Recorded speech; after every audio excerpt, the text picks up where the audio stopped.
Karibuni tena wapendwa watazamaji katika kipindi chetu mnachokienzi ukweli wa habari, na mimi ni wenu wa kila siku Elijah Meru. Asante sana kwa kuweza kujiunga na sisi tena na kuweza kuwa sehemu ya familia hii. Kama bado haujajiabone, tafadhali jiabone, uweze ukabonyeza hapo kwenye picha yangu ili kwamba kila wakati ambapo tuna upload video unaweza ukaona. Tunabaki siku moja kuelekea siku ile tarehe 18 ya mwezi wa 8 ya mwezi wa 3 ambapo inafaa mazungumzo kati ya serikali ya Kongo na waasi wa M23 pamoja na AFC Ananga waweze kukutana kule Luanda, Angola kwa ajili ya mazungumzo.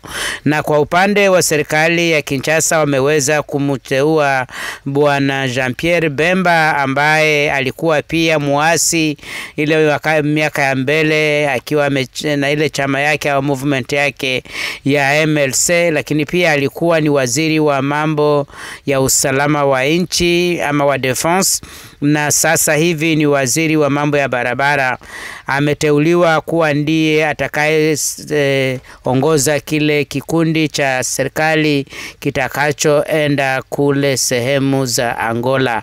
Atakuwa akisaidiwa pia na Bwana Eberande Kolongele ambaye alikuwa ni mkuu au directeur de cabinet wa Felix Tshisekedi hapo awali, lakini ambaye kwa sasa ni mwakilishi mkuu wa Felix Tshisekedi. Kwa upande mwingine pia waasi wa M23 pamoja na AFC ya bwana Corneille Nangaa wameweza pia kuwateua watu 5 ili kwamba waweze kwenda kuwakilisha katika mazungumzo hayo siku hiyo ya kesho, na wote inasemekana ya kwamba wameondoka leo na wanatarajiwa kuwa katika mji mkuu wa Angola ambapo ni Luanda leo jioni, tayari kwa ajili ya mazungumzo kuanza kesho. Lakini wakati huo vita vinaendelea huko Nord Kivu, sehemu za Walikale, na pia zinaendelea katika Haut Plateau ya Minembwe, ijapokuwa ilikuwa imezungumzwa ya kwamba waweze kufanya cessez-le-feu, inamaanisha waache kwanza kupigana, kila mtu abakie kwenye yako alafu waende wazungumze, lakini inaonekana ya kwamba silo hilo jambo ambalo wameweza kulifanya.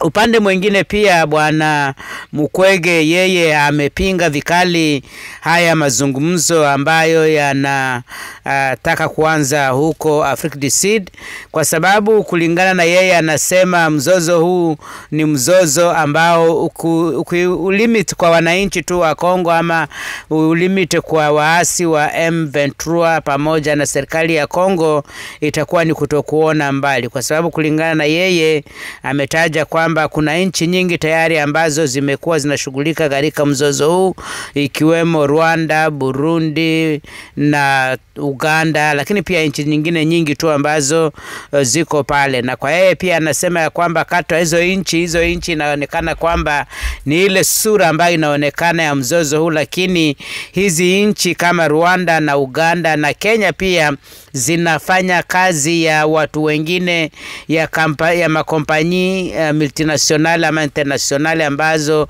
ziko interese na kuiba mali ya Kongo. Kwa sababu ya hiyo basi yanadhani ya kwamba kujaribu kujilimite kwa hawa watu ama kwa waasi wa M23 ama kujilimite hata kwa Rwanda ni kukosa kunani. Na mimi nashangaa hii usemi imetokea wapi saizi, kwa sababu na waasi na wananchi wenyewe sijui tu ni ujinga au ni akili ya kwamba watu wamekuwa wakimwakize Rwanda rightly so, lakini Rwanda imekuwa ikifanya kazi kwa ajili ya mataifa yale mataifa ambayo yanajidai kuweza kuwalaumu leo. Na kwa sababu ya hiyo sijui anapendekeza nini yeye bwana Mukwege, lakini yeye kulingana na yeye anaonelea kwamba mzozo huu hakuna maana ya mazungumzo. Katumbi anasema mazungumzo ni sawa ya kama yanaweza kuendelea na wananchi waweze kupata afueni, akilaumu vikali mchango wa Rwanda katika hii mzozo ambayo inaendelea. Bwana Kabunde ambaye alikuwaga pia secretary general wa UDPS na baadaye akawa ni president interim na sasa ametengeneza chama yake chama yake pamoja na yeye mwenyewe pia wanapinga mazungumzo haya kati ya serikali na waasi wa M23.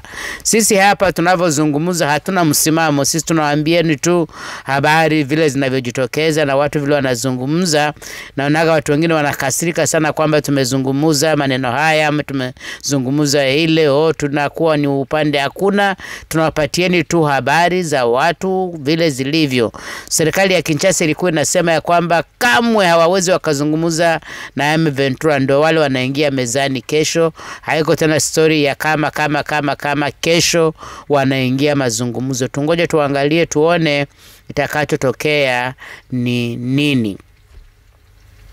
Tukutane tena katika kipindi kijacho, tuonane tutakapoonana.